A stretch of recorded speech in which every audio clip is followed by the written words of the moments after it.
This is the temporary bypass structure for culvert S271, and there's 3 liners, HDPE liners, and they got bands that are welded at the joints. So currently that's the work that's going on, making those connections happen. This is the north side, and we got the dewatering system sitting at elevation 15. It's been doing well. No issues with that.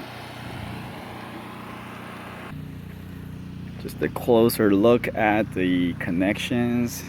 They are bolted in the outside and welded in the inside. Let's see if I can get inside to take a look at that. There's a weld that it looks like it's not being used anymore, and a piezometer to measure our water table throughout the construction of it. And there is about 10 feet of filter sand that's going to go around this section. You can see the filter sand in the bottom there, protected by the filter fabric.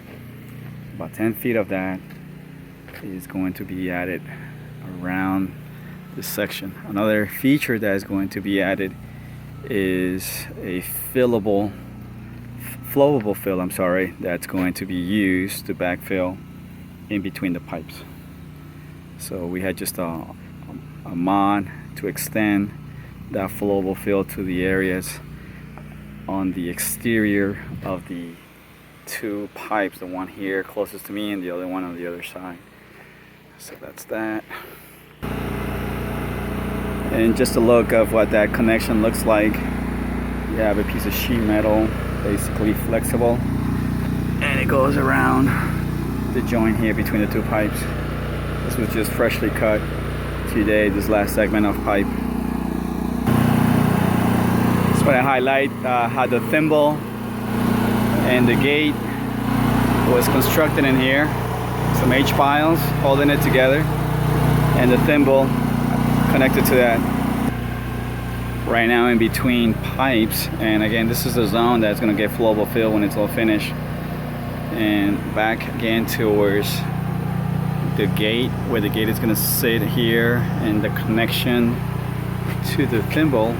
This is the transition of the pipe to the metal thimble, and you can see all those slots where you're going to have bolted connections in there. And that's what the contractor is beginning to align that system.